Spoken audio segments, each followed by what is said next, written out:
Surprise സ്ഥാനാർത്ഥി ഉണ്ടാകുമെന്ന് പറഞ്ഞപ്പോൾ ഒരു ഘട്ടത്തിൽ സാക്ഷാൽ പ്രധാനമന്ത്രിയുടെ പേര് കേട്ടിരുന്നു, നിർമ്മല സീതാരാമൻ പേര് കേട്ടിരുന്നു, എസ് ജയശങ്കർ. കാണണോ? അത് ഞാൻ എയർഫോഴ്സ് ഓഫീസറുടെ മകനാണ്. എന്നെ വർഗീയവാദിനെ വിളിക്കുന്നത് അത് കുറച്ചൊരു മിസ്റ്റേക്കാണ്. അതിൽ ഒരു ട്രാക്ഷൻ ഉണ്ടാകും. നരേന്ദ്രമോദിജി നമ്മൾ ഇന്ത്യയെ മുമ്പോട്ട് കൊണ്ടുവന്ന് വിഷൻ വെക്കുന്നു. ഇന്ത്യ അലയൻസ് ഇന്നും കാസ്റ്റ് സെൻസസ്, ഇത് തേങ്ങ മറ്റേ മാങ്ങ 1960s പോളിറ്റിക്സാണ് ഇന്നത്തെ ഇന്ന് ചെയ്യുന്നത്. കേരളത്തിൽ കാസ്റ്റ് സെൻസസ് നടത്തണമെന്ന് ആവശ്യപ്പെടുന്ന ഒരു മൈനോറിറ്റി വിഭാഗം അങ്ങ് മത്സരിക്കുന്ന കോൺസ്റ്റിറ്റ്യുവൻസിയിൽ ഏറ്റവും ക്രൂഷ്യൽ ആകുന്നത് ക്രിസ്ത്യൻ മുസ്ലിം വോട്ടുകളാണ്. അവരോട് അങ്ങ് എന്ത് പറയും? നമസ്കാരം, വാക്ക് മറുവാക്കിലേക്ക് സ്വാഗതം. ദക്ഷിണേന്ത്യൻ സംസ്ഥാനങ്ങളിൽ വേരുറപ്പിക്കുക എന്നതാണ് 2024 BJPയുടെ ഏറ്റവും വലിയ ലക്ഷ്യങ്ങളിലൊന്ന്. ദേശീയ നേതൃത്വം ഉറ്റുനോക്കുന്നത് തമിഴ്നാടും കേരളവുമാണ്. ഈ സംസ്ഥാനങ്ങളിൽ ദേശീയ നേതാക്കൾ കളം നിറയുക എന്ന ചർച്ചയും സജീവം. കേരളത്തിൽ ഏറ്റവും അധികം BJP പ്രതീക്ഷയർപ്പിക്കുന്ന തിരുവനന്തപുരം മണ്ഡലത്തിൽ വിശ്വപൗരനെന്ന് ബ്രാൻഡ് ചെയ്യപ്പെട്ട ശശി തരൂരിനോട് നേരിടാൻ അദ്ദേഹത്തോടൊപ്പം കിടപിടിക്കുന്ന ഒരു ദേശീയ നേതാവിനെ തന്നെയാണ് BJP രംഗത്തിറക്കിയിരിക്കുന്നത്. ഇന്ന് നമ്മോടൊപ്പം ചേരുന്നു കേന്ദ്ര IT സഹമന്ത്രി ശ്രീ രാജീവ് ചന്ദ്രശേഖർ. സ്വാഗതം. നമസ്കാരം. ദക്ഷിണേന്ത്യൻ സംസ്ഥാനങ്ങളിൽ 2024 BJPയുടെ പ്രതീക്ഷ എത്രത്തോളമാണ്? എനിക്ക് ഞാനൊരു അസ്ട്രോളജറൊന്നുമല്ല. ബട്ട് എനിക്ക് എൻ്റെ ഒരു വിചാരം, എൻ്റെ ഒരു ഇൻറ്റ്യൂഷനാണ്. ഈ 10 കൊല്ലം കഴിഞ്ഞ 10 കൊല്ലം നമ്മുടെ പ്രൈം മിനിസ്റ്റർ നരേന്ദ്രമോദിജീൻ്റെ പെർഫോമൻസ് കണ്ടിട്ട്, അദ്ദേഹം ചെയ്ത പണിയും അദ്ദേഹം ഇന്ത്യയെ മുമ്പോട്ട് കൊണ്ടുപോയ ആ ഒരു 10 കൊല്ലം അത് വോട്ടേഴ്സ് എല്ലായിടത്തും മനസ്സിലാക്കിയിട്ടുണ്ട്. അത് തമിഴ്നാടാണോ, കേരളയാണോ, നോർത്ത് ഈസ്റ്റ് ആണോ, ജമ്മു ആൻഡ് കശ്മീരാണോ, എല്ലാവർക്കും മനസ്സിലായിട്ടുണ്ട്. ഇതൊരു ഒരു ഒരു വികസനത്തിൻ്റെ ഒരു രാഷ്ട്രീയമാണ് ഇദ്ദേഹം ചെയ്യുന്നത്. ഇദ്ദേഹം പ്രോഗ്രസിൻ്റെ ആ ഒരു മൊമെൻറ്റം, ആ സ്പീഡ് ഉണ്ടാക്കിയിട്ട് ഇന്ത്യനെ വേറെ ഒരു സ്ഥലത്താണ് കൊണ്ട് എത്തിക്കുന്നത്. നമ്മളിപ്പോൾ 2014 ഫ്രജൈൽ 5 ഇക്കോണമി ആയിട്ടാണ് ലോകം മുഴുവൻ നമ്മളെ കണ്ടത്. ഇന്നിപ്പോൾ 5th മോസ്റ്റ് ഹയസ്റ്റ് ഇക്കോണമിയായി. ഇനി 2 കൊല്ലത്തിൽ ജർമ്മനിയും ജപ്പാനെ പാസ്സായിട്ട് നമ്മൾ 3ാം നമ്പറിൽ എത്തുന്നു. ഇതെല്ലാം എല്ലാവർക്കും മനസ്സിലാവുന്നുണ്ട്. അതൊന്ന്. രണ്ടാമത്തത്, ഞാനിപ്പോൾ ഇന്ന് ക്യാമ്പയിൻ ചെയ്യാൻ പോയപ്പോൾ ഒരു കോളനിയിൽ പോയപ്പോൾ അവിടെ പാവപ്പെട്ട ആൾക്കാർ അവരുടെ വീട്ടിലും PM ആയുഷ്മാൻ, PMൻ്റെ ഉജാല സ്കീം എല്ലാം എത്തിയിട്ടുണ്ട്. അപ്പോൾ എനിക്ക് ഒരു കോൺഫിഡൻസ് ഉണ്ട്. ഇങ്ങനെ നമ്മൾ ആദ്യം ഒരു historically northern vote, southern vote ഒരു വേറെ വോട്ടിംഗ് പാറ്റേൺസ് ആണ് നമ്മുടെ ഒരു അസംഷൻ. അത് ഈ ഇലക്ഷനിൽ മാറും. നമ്മൾ തമിഴ്നാട്ടിലും നമുക്ക് ജനങ്ങളുടെ സപ്പോർട്ട് ഉണ്ടാവും, കേരളയിലും ഉണ്ടാവും, തെലങ്കാനയിലും ഉണ്ടാവും, കർണാടകയിലും ഉണ്ട്. അത് നന്നായിട്ട് ഇൻക്രീസ് ആവും. അപ്പോൾ ഈ സദേൺ സ്റ്റേറ്റ്സ് പുതുച്ചേരിയിലും ഉണ്ടാവും. ഈ സൗത്ത് ഇന്ത്യൻ സ്റ്റേറ്റ്സിലും north India, western India, eastern India states മാതിരി ഇവിടെയും ജനങ്ങളുടെ നരേന്ദ്രമോദിക്ക് വളരെ ഒരു ഡീപ്പ് സപ്പോർട്ട് ഉണ്ടാവുമെന്നാണ് ഞാൻ കരുതുന്നത്. അതാണ് എൻ്റെ ഒരു പ്രഡിക്ഷൻ. കേരളത്തിൽ മാറി മാറി വരുന്ന ഓരോ തെരഞ്ഞെടുപ്പിലും BJPയുടെ ഗ്രാഫ് ഉയരുകയാണ്. പക്ഷേ അത് വളരെ സ്ലോ പ്രോസസ്സിംഗ് ആണ്. ഇപ്പോൾ 2021 നിയമസഭാ തെരഞ്ഞെടുപ്പ് നടന്നു. ഒരു 3 വർഷം പിന്നിടുമ്പോൾ 2024 ലോക്സഭാ തെരഞ്ഞെടുപ്പിനായി BJP കേരളത്തിൽ സജ്ജമാകുന്നു. എന്ത് ആത്മവിശ്വാസമാണ് നിങ്ങൾക്ക്? എനിക്ക് എന്നെപ്പറ്റി, എൻ്റെ കേപ്പബിലിറ്റീസിൽ ആത്മവിശ്വാസമുണ്ട്. എനിക്ക് പ്രൈം മിനിസ്റ്റർ നരേന്ദ്രമോദിജീൻ്റെ അങ്ങ് NDAയുടെ കേരള ഘടകം ചെയർമാനായിരുന്ന ഒരു വ്യക്തിയാണ്. അതുകൊണ്ടാണ് അങ്ങനെ ഒരു ചോദ്യം. അല്ല, അത് നോക്കൂ, ഇതിപ്പോൾ എന്നോട് ആൾക്കാർ 10 പ്രാവശ്യം ചോദിച്ചതാണ്. 2014 നമ്മൾ വെരി ക്ലോസ് ആയി തോറ്റു, 2019 ഭയങ്കര ചെറിയ മാർജിനായി തോറ്റു. അതിൻ്റെ റെസ്പോൺസ് ഭയങ്കര സിമ്പിളാണ്. ഈ 10 കൊല്ലം ആണ് ഞങ്ങളിപ്പോൾ എല്ലാവരുടെയും മുമ്പിൽ വെക്കുന്നത്, ഈ ജനങ്ങളുടെ മുമ്പിൽ, എല്ലാവരുടെ മുമ്പിൽ വെക്കുന്നത്. അതൊന്ന്. രണ്ടാമത്തത്, ജനങ്ങളുടെ മുമ്പ് വേറെ ഇഷ്യൂ വന്നിട്ടുണ്ട്. നമ്മുടെ സംസ്ഥാന ഗവൺമെൻറ്റിൻ്റെ മിസ്മാനേജ്മെൻറ്റും ഇക്കണോമിക് ക്രൈസിസ് ക്രിയേറ്റ് ചെയ്യുന്ന ആ ഇന്ത്യ അലയൻസിലെ കോൺഗ്രസും ലെഫ്റ്റിൻ്റെ ഇന്ത്യ അലയൻസ്, അവരുടെ ഇക്കണോമിക് മാനേജ്മെൻറ്റ് പണ്ട് 2004 to 2014 അവരെ 10 കൊല്ലം, ഇപ്പോൾ കാണുന്ന കേരളയിൽ ഈ നമ്മളെല്ലാവരും ഫ്രണ്ടിൽ നടക്കുന്നില്ലേ, സുപ്രീം കോർട്ട് പോയിട്ട് ബെയിൽ ഔട്ട് കേരള എന്ന് നടക്കുന്നില്ലേ. അവർക്ക് ഒരു ഇക്കണോമിക് ഐഡിയോളജി, ഇക്കണോമിക് വിഷൻ, നമ്മളെ നാടിനെ ഒരു വികസനം ഒരു മുമ്പോട്ട് കൊണ്ടുവന്ന അങ്ങനെ ഒരു സ്ട്രാറ്റജിയും ഇല്ല, ഒരു കഴിവുമില്ല. അതിപ്പോൾ എല്ലാവർക്കും അറിയാം. അപ്പോൾ എനിക്ക് എൻ്റെ ഒരു തോട്ടാണ്, ഇപ്രാവശ്യം അങ്ങനെ ഒരു ആംബിഗ്വിറ്റി ഇല്ല. ഇപ്രാവശ്യം ആൾക്കാർ ഈ ലെഫ്റ്റും UDFൻ്റെയും ഈ ഫിയർ മോങ്ങറിങ് പോളിറ്റിക്സ് ഇല്ലേ, സെക്യുലറിസം പറഞ്ഞിട്ട്, ഞാൻ ഇപ്രാവശ്യം ഹമാസിനെ പറ്റി ക്രിട്ടിസൈസ് ചെയ്തപ്പോൾ എന്നെ വർഗീയവാദി വിളിച്ചു. ഞാൻ പിന്നെ നമ്മുടെ പിണറായി വിജയൻജിയോട് പറയുന്നു, നമ്മുടെ ഓണറബിൾ ചീഫ് മിനിസ്റ്ററോട്, എന്നെ വേറെ എന്തെങ്കിലും വിളിച്ചോളൂ, ഞാനും എയർഫോഴ്സ് ഓഫീസറുടെ മകനാണ്, എന്നെ വർഗീയവാദിനെ വിളിക്കുന്നത് അത് കുറച്ചൊരു മിസ്റ്റേക്കാണ്. അതിൽ ഒരു ട്രാക്ഷൻ ഉണ്ടാവില്ല. അത് എനിക്ക് തോന്നുന്നു എൻ്റെ ഒരു കൺസിഡറേഷനിൽ ആ കളി കഴിഞ്ഞ് ആ ലെഫ്റ്റിൻ്റെയും UDFൻ്റെ ഒരു 10-20-30 കൊല്ലമായിട്ട് ഈ ഒരു പോയിസൺ ഇട്ട് ആൾക്കാരെ പേടിപ്പിച്ച് BJPനെ അൺടച്ചബിൾ ആക്കി അവരുടെ ഒരു രാഷ്ട്രീയം അതങ്ങ് കഴിഞ്ഞു. ഇന്ന് എല്ലാവർക്കും മനസ്സിലായിട്ടുണ്ട് ആരാണ് മുമ്പോട്ട് കൊണ്ടുവന്ന രാഷ്ട്രീയം, ആരാണ് വികസനത്തിൻ്റെ രാഷ്ട്രീയം, ആരാണ് ശരിക്കും നുണയും കറപ്ഷനും എപ്പീസ്മെൻ്റ് രാഷ്ട്രീയം. ഇത് ക്ലിയർ ആയിട്ട് എല്ലാവർക്കും മനസ്സിലാവുന്നുണ്ട്. BJP എന്നത് വർഗീയ പാർട്ടി അല്ല, തികച്ചും മതേതര പാർട്ടി തന്നെയാണ് എന്ന് കുറഞ്ഞ പക്ഷം മൈനോറിറ്റി ന്യൂനപക്ഷത്തെയെങ്കിലും നിങ്ങൾ എങ്ങനെ വിശ്വാസത്തിലെടുത്ത് കേരളത്തിൽ പറയാനാണ്? അതിൽ എങ്ങനെയാണ് അവർ വിശ്വസിക്കുന്നത്? നമ്മുടെ പെർഫോമൻസ് ഈ 10 കൊല്ലത്തിൽ പ്രൈം മിനിസ്റ്റർ നരേന്ദ്രമോദിജി വീടോ ആയുഷ്മാൻ ഹെൽത്ത് ഇൻഷുറൻസോ പിന്നെ റേഷൻ കിറ്റോ വാക്സിനോ എവിടെയെങ്കിലും ഒരു സ്ഥലത്തും ഡിസ്ക്രിമിനേഷൻ ചെയ്തിട്ടുണ്ടോ? നമ്മുടെ ക്രിസ്ത്യാനി കമ്മ്യൂണിറ്റീസിനും കിട്ടിയിട്ടുണ്ട്. ഏറ്റവും വലിയ ബെനിഫിഷ്യറീസ് PM ആവാസ് യോജന UPയിൽ മുസ്ലിം കമ്മ്യൂണിറ്റിയാണ്. അങ്ങനെ ഒരു സാധനം പ്രൈം മിനിസ്റ്റർ നരേന്ദ്രമോദി ഒറ്റ ബ്ലാക്ക് മാർക്ക് ഇല്ലാണ്ട് ഈ 10 കൊല്ലം എല്ലാവർക്കും ഒരു വികസനത്തിൻ്റെ ഓപ്പർച്യൂണിറ്റീസ് കൊണ്ടുവന്ന ഒരു ആളാണ്. അപ്പം ഇന്ന് വർഗീയവാദി, സെക്യുലറിസം ഇതെല്ലാം ഒരു എംപ്റ്റി റെട്ടറിക്കാണ്, ഒരു ഹോളോ എന്ന് പറയുന്ന ഇംഗ്ലീഷ് ഒരു ഫ്രേസ് ഉണ്ട്, ഇറ്റ് ഈസ് റിങ്ങിങ് തിൻ. ഇതെല്ലാം യൂസ് ചെയ്ത് ഡിസ്പോസ് ചെയ്ത് അതിനെ ബറി ചെയ്യാൻ ടൈമായിരിക്കുന്നത്. അവർക്ക് ഇന്ന് ഈ വികസനത്തിൻ്റെ രാഷ്ട്രീയത്തിൽ, ഈ പുരോഗതിൻ്റെ രാഷ്ട്രീയത്തിൽ അവർക്ക് ഒരു ഒറ്റ പുതിയ ഐഡിയ ഇല്ല. ഒരു 2 മാസം മുമ്പേ ഞാൻ ഒരു പൊളിറ്റിക്കൽ കോമൻറ്റേറ്റർ പറയുന്നു, നരേന്ദ്രമോദിജി നമ്മൾ ഇന്ത്യയെ മുമ്പോട്ട് കൊണ്ടുവന്ന വിഷൻ വയ്ക്കുന്നു. ഇന്ത്യ അലയൻസ് ഇന്നും കാസ്റ്റ് സെൻസസ്, ഇത് തേങ്ങ മറ്റേ മാങ്ങ 1960s പോളിറ്റിക്സാണ് ഇന്നത്തെ ഇന്ന് ചെയ്യുന്നത്. എല്ലാവർക്കും ഇന്ന് വേണ്ടത് സിദ്ധാന്ത് മാതിരി ക്യാമ്പസ് വയലൻസ് അല്ല. കുട്ടികൾക്ക് വേണ്ടത് സ്കിൽസ്, ഇൻഡസ്ട്രിയൽ സ്കിൽസ്, തൊഴിൽ, അവരെ ജീവിതത്തിൽ ഒരു ലൈഫിൽ ഒരു വ്യത്യാസം കൊണ്ടുവരുന്ന ഒരു രാഷ്ട്രീയം. അവർക്ക് അതാ വേണ്ടത്. ഈ 2024 ഇത് ഇങ്ങനെ എനിക്ക് കേൾക്കുമ്പോൾ ഒരു സങ്കടം വരുന്നുണ്ട്. ദേഷ്യം വരുന്നില്ല. നമ്മുടെ തിരുവനന്തപുരം, കേരള നാടിൻ്റെ തലസ്ഥാനമായ തിരുവനന്തപുരത്ത് യൂത്ത് ഫെസ്റ്റിവൽ സ്റ്റോപ്പ് ചെയ്യാന്ന് പറഞ്ഞ് ബിക്കോസ് ഓഫ് സം ഗുണ്ടാസ്. ഇത് എങ്ങനത്തെ രാഷ്ട്രീയമാണ്?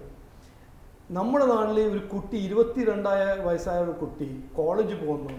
ഇന്ന് എവിടെയും ഇന്ത്യയിൽ പോയാൽ കോളേജ് സ്റ്റുഡൻറ്റ് കോളേജിൽ പോയാൽ ആ കുട്ടീൻ്റെ ഫ്യൂച്ചർ പോസ്റ്റ് ഗ്രാജുവേറ്റ് ചെയ്യണോ, സ്കില്ല് പഠിക്കണോ, ജോബ് ചെയ്യണോ, സ്റ്റാർട്ടപ്പ് തുടങ്ങണോ, അതാണ് വിചാരിക്കുന്നത്.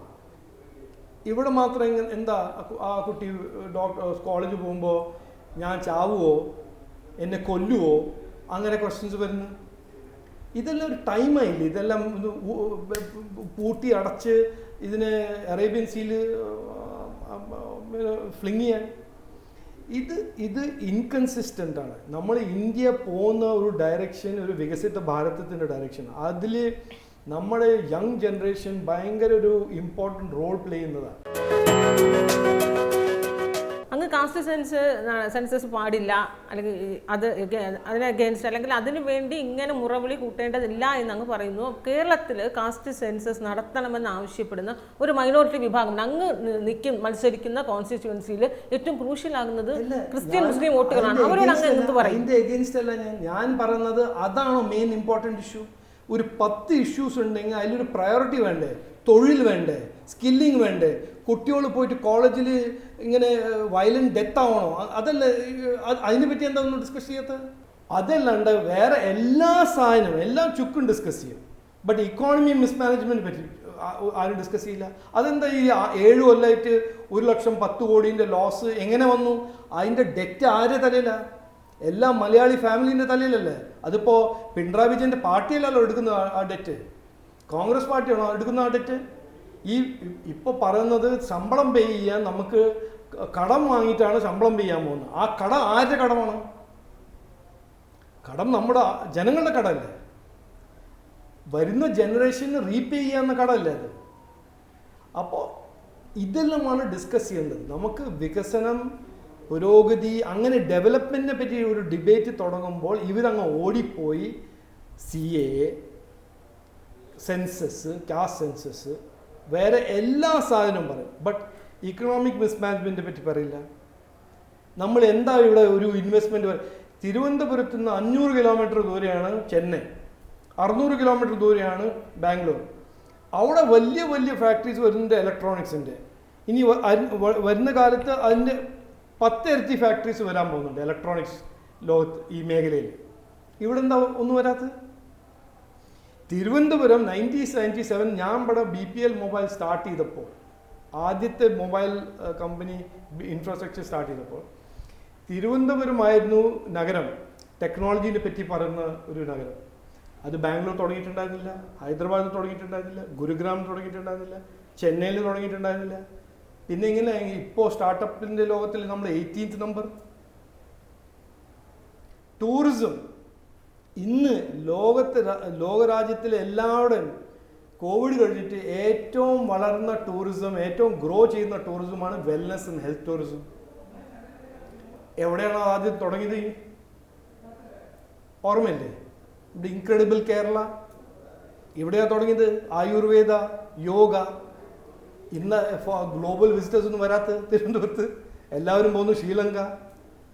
അതുകൊണ്ട് ഈ ഇഷ്യൂസ് എല്ലാം ഡിസ്കസ് ചെയ്യാണ്ട് CA is preventing asylum four Muslims. നോണ. കാസ്റ്റ് സെൻസസ് ചെയ്യണം. 65 കൊല്ലമായിട്ട് കോൺഗ്രസ് സർക്കാർ എന്താകുമ്പോൾ ചെയ്തില്ല. OBC കമ്മീഷന് ഒപ്പോസ് ചെയ്തത് Congress government, Mandal commission oppose ചെയ്തത് കോൺഗ്രസ് ഗവൺമെൻറ്. അവർക്ക് പെട്ടെന്ന് ഇന്ന് ബിക്കോസ് അവർക്ക് കമ്പീറ്റ് ചെയ്യാൻ വേറെ ഒന്നും ഐഡിയ ഇല്ല, വേറെ ഒരു ടൂളും ഇല്ല. അപ്പോൾ അങ്ങ് പറഞ്ഞു വരുന്നത് സാധാരണക്കാർ, കോമൺ മാൻ, കേരള BJPയോട് ഒരു അകർച്ച ഇത്രയും നാളൊരു അങ്ങനെ ഒരു മനോഭാവം ഉണ്ടായിരുന്നു, ഒരു വർഗീയ പാർട്ടിയാണ് എന്നൊരു ചിന്ത. ഇപ്പോൾ ആ ഒരു കാഴ്ചപ്പാടൊക്കെ മാറി എന്നാണ് അങ്ങ് പറയുന്നത്. അത്തരം ആശങ്കകളെ ഓവർകം ചെയ്യാനായിട്ട് നരേന്ദ്രമോദിയുടെ ഈ വികസന കാഴ്ചപ്പാടുകൾക്ക് കഴിയുമെന്നാണ് അങ്ങ് വിശ്വസിക്കുന്നത്. അത് ഞാൻ കാണുന്നുണ്ട്.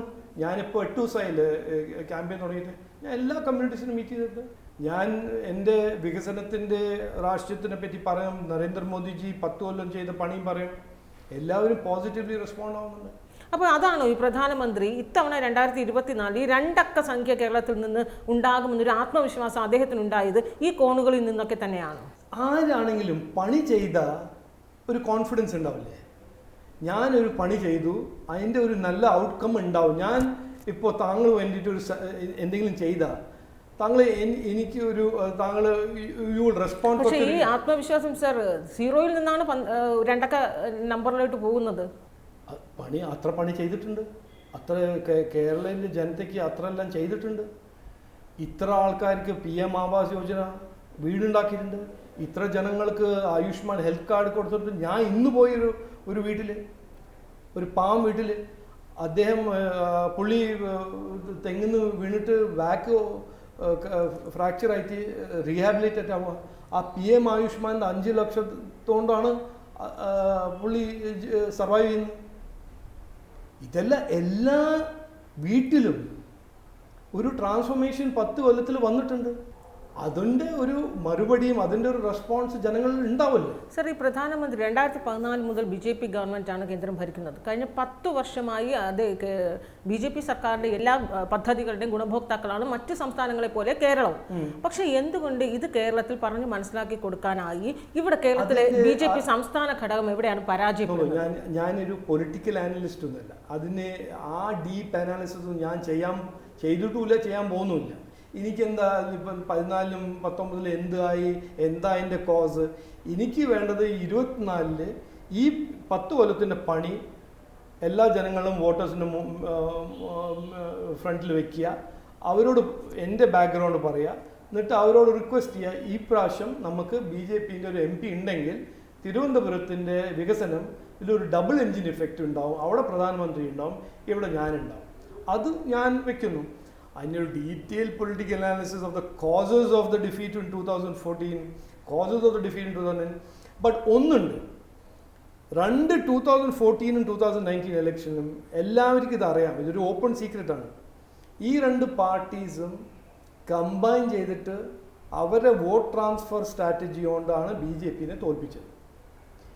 അതിന് ഞാൻ അങ്ങനെ ഒരു വലിയ ഡിറ്റക്റ്റീവ് ഷെർലോക്ക് ആ സ്ട്രാറ്റജി ഉറപ്പായി ഉണ്ടാകും. കാരണം ഇന്ത്യ മുന്നണിയാണ് ഇവിടെ മത്സരിക്കുന്നത്. ആ സ്ട്രാറ്റജി എങ്ങനെ മറികടക്കാൻ BJPക്ക് ആകും? എല്ലാവരോടും പറയണം, ബെസ്റ്റ് കാൻഡിഡേറ്റ് ആരാ. ഇങ്ങനത്തെ ഈ പൊളിറ്റിക്കൽ ഈ ബിഹൈൻഡ് ക്ലോസ് ഡോർസ് ഒരു ഡാർക്ക് റൂമിൽ ഇരുന്ന് പൊളിറ്റിക്കൽ അജണ്ട ഫിക്സിങ്ങും അതാണോ ജനങ്ങൾക്ക് വേണ്ടത്? അത് ഞാൻ എല്ലാവരോടും പറയുന്നുണ്ട്. അത് സമ്മതിക്കാൻ പാടില്ല. അങ്ങനെ ഒരു മാർജിൻ കിട്ടണം. അവരിപ്പോൾ ട്രാൻസ്ഫർ ചെയ്യാൻ 1 ലക്ഷം വോട്ടോ 1 ലക്ഷം വോട്ടോ, നമുക്ക് മാർജിൻ, നല്ല മാർജിൻ വേണം. അത് സമ്മതിക്കാൻ പാടില്ല. ഇത് എല്ലാവർക്കും അറിയാം. ഇത് ഈ ഗെയിം നടക്കും, ഈ ഗെയിം ചെയ്യും. അത് കാണുന്നില്ലേ, CAൻ്റെ റെസ്പോൺസ് LDFും UDFിൻ്റെ ഒരേമാതിരി റെസ്പോൺസ്.